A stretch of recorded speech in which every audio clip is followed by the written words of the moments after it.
Hello, Motorheads. It's Monday night, and I'm going to blank out this axle shaft on the lathe tonight. Let me show you what's going on.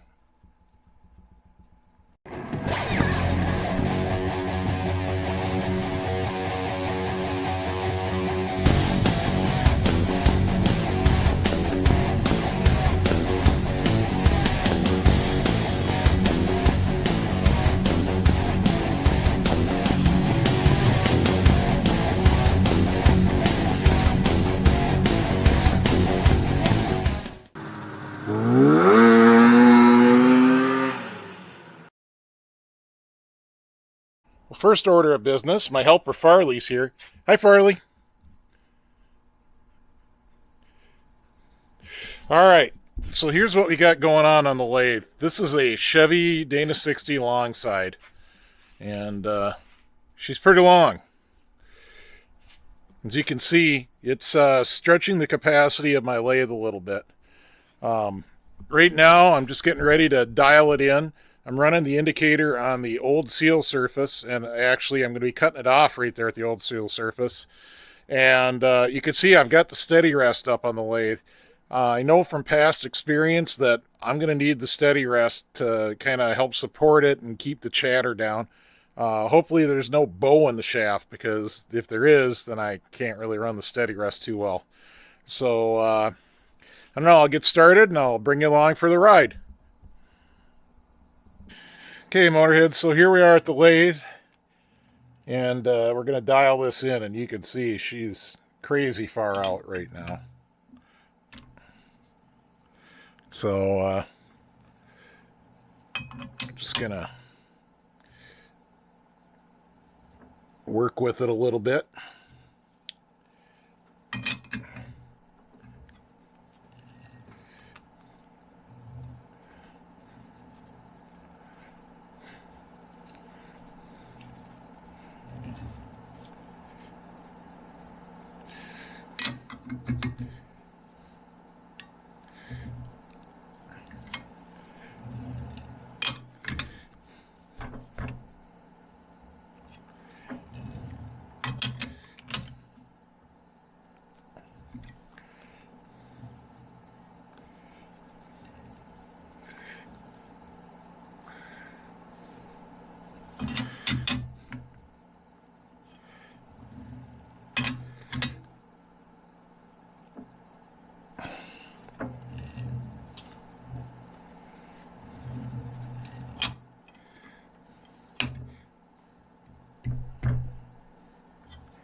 All right, there we go. We're good to within a half a thou.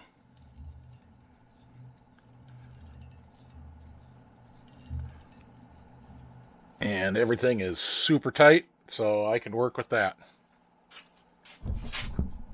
All right, so my next thing I need to do is to lay out where the sealing surface is and where the splines are. I already know I'm going to cut it right to there, right basically to that side of the old seal mark. I measured that out, prior to putting it in, because obviously it'd be a bear to measure putting it in right now. And so I'm going to go 4.6 inches roughly. Could be more. It's just the seal surface.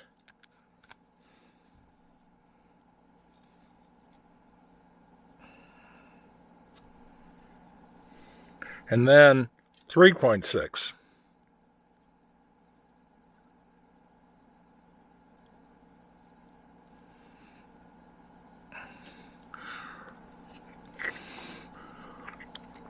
So those are the seal surfaces, and then I'm going to cut the splines as long as I can. So I'm going to try to transition it in about a half an inch there, 0.6 of an inch, down to the S for seal. So I'm going to try to transition it down from there. So the next thing I'm going to do after this is put my tool in, see how far the carriage has to go. Then I can figure out where the steady rest is going to go. Get some emery cloth and clean up the surface for the steady rest. And then I can start doing the cuts.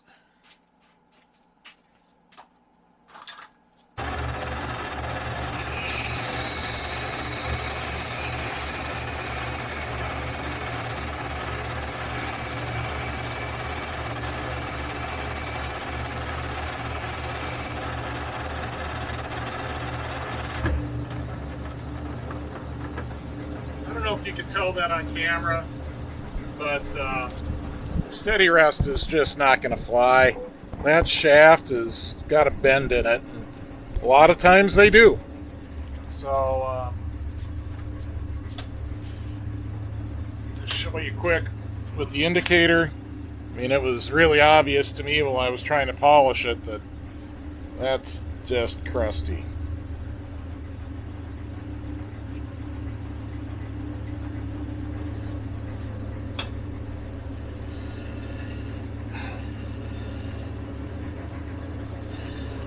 Yeah, 45 thousandths a run out. That's not going to fly with the steady rest. So, I guess we're going to just get on to the machine work and hope for the best.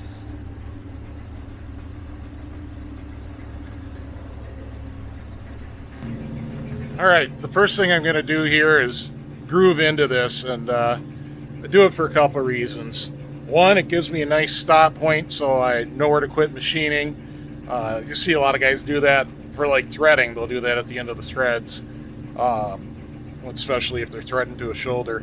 But the other reason is these shafts are induction hardened, so they're only hard just so far in, and it varies, but it'll be at least 1/8 of an inch and maybe 3/16 of an inch in. I've got a brand new GTN4 carbide cutoff tool there, brand new insert in it. I bought the inserts on eBay, so wish me luck with those. It's highly likely you're going to hear some awful noises, and not only am I wearing glasses, but I've got a face shield on. That's my level of confidence on this. So here goes.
All right, you could probably tell just then I went through the induction zone. I'm into the soft core of the shaft now. I'm going to go just a little deeper.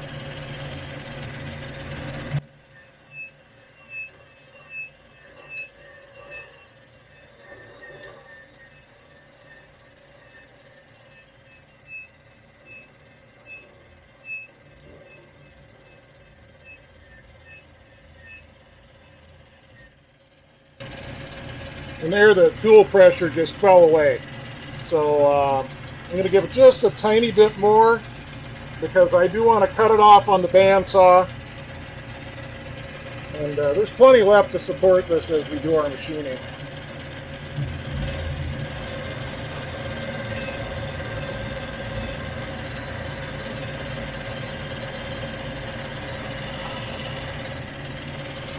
Yeah, she's definitely soft there. So that's the first op. At least that's the first one I like to do. All right, we're going to clean up the seal surface now. This is a nearly brand new CNMG insert. I did cut a little bit of aluminum with it, but that shouldn't have taken any life off of it. We know the shaft's got a little wobble, so we'll see how that goes. but for now, I'm going to do a feed of 24 thousandths per revolution and knock the rust off and hopefully get below the pitting. Hopefully it's round and not crazy, crazy wobbly there.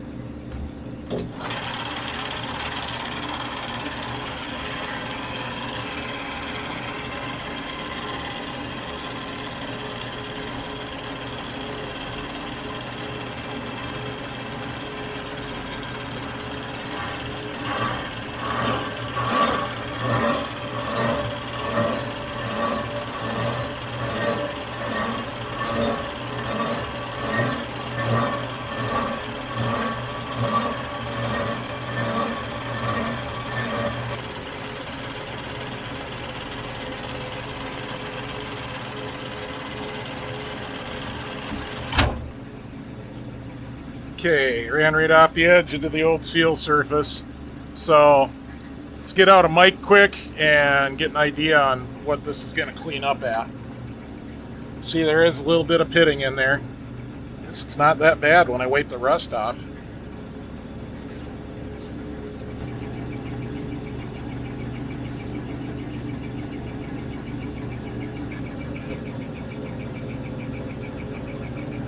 All right, I got 1.575 plus 22, so that would be 1.597. That's pretty good. I want to keep that diameter as big as I can possibly make it. Down here, we're going down to 1.5, and that's actually probably the next thing I'm going to do now that I got the rust knocked off. I'm going to probably take the spline area down, and then I'll come back and do the seal at the end, so I can just kind of do a really fine feed and just run off and only have to use that fine feed for an inch instead of 4.5 inches.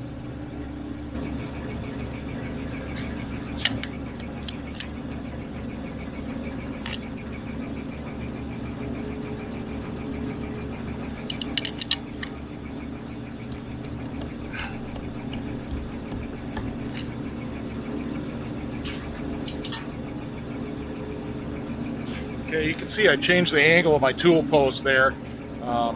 That's so I don't bite into the seal area on the backside.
Take that back, I'm under.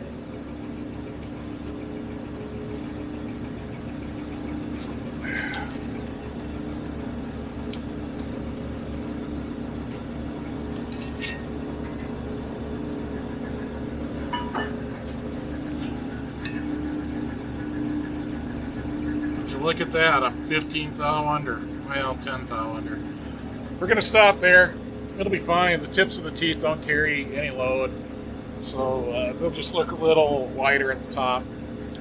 The next thing I'm going to do, I do need to straighten out this warp shaft a little bit, so I'm going to make another cut starting back around here, just for the jaws on the chuck and the spacer to grab onto so that it's concentric with this out here.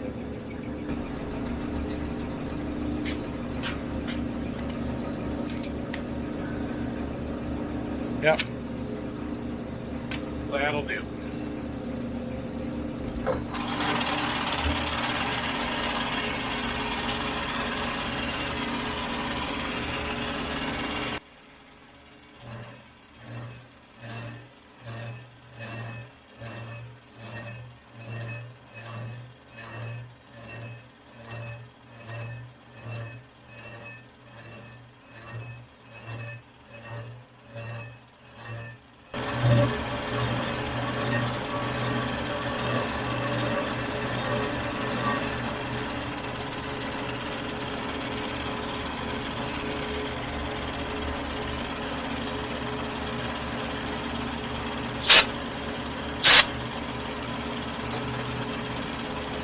Alright, it didn't really get it true, so I'm going to do one more pass.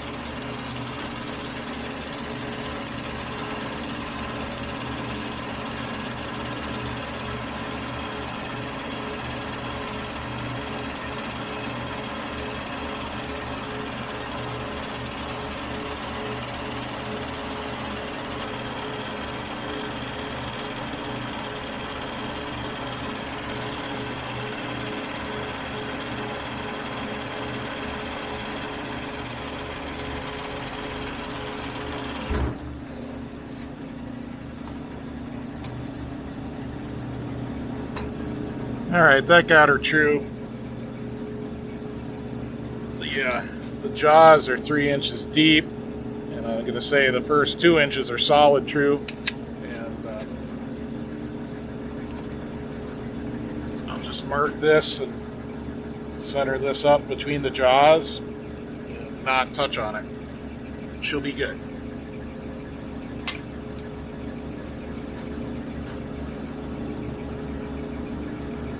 So the corner's still good on this, so that makes me happy. So I'm gonna slow down the feed, or slow down the feed drastically, increase the revs, try to take a really nice light cut across there.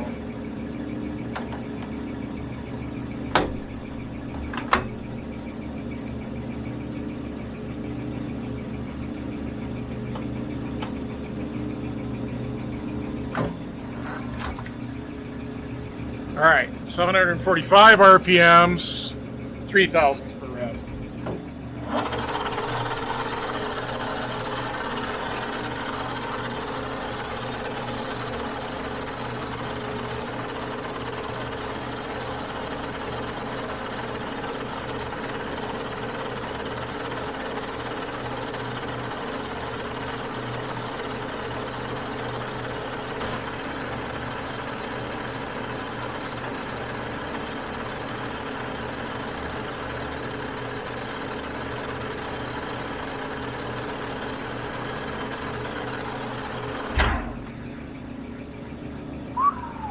Nice sealing surface. Alright, I am going to give that a quick polish with some 400.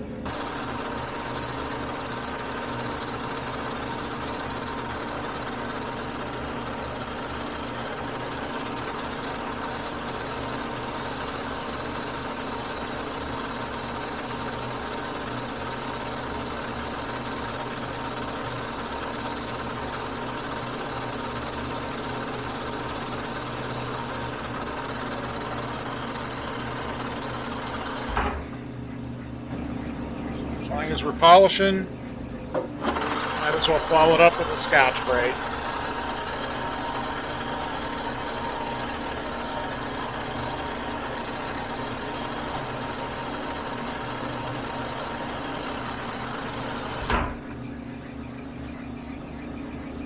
Oh, I'm happy with that. All right, one operation left. I want to put a chamfer there.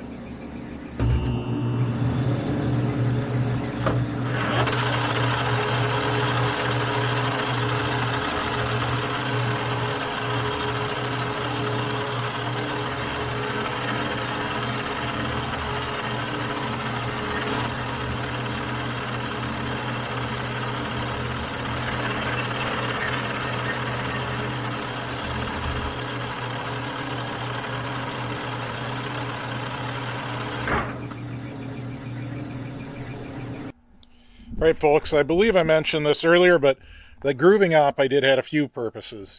One was to mark the end of where the splines were, and give me a place for the tool to run off, but another one was to cut to the soft core of the axle shaft, which I did.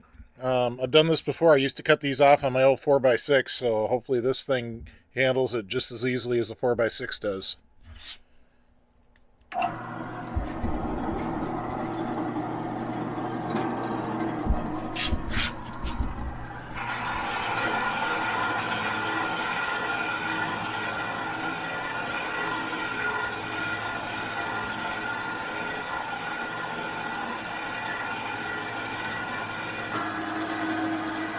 Well, she's grunting a little, but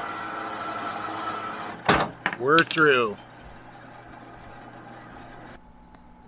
Well, here it is, all blanked out. I've got it chucked up in the super spacer. It's obviously not set up to cut yet. That's the next video. But I hope you enjoyed this, and please check out my other videos on this Dana 60 axle project, and be sure to tune in probably in about a week or maybe less, and I'll be cutting some splines on this. Thanks for watching.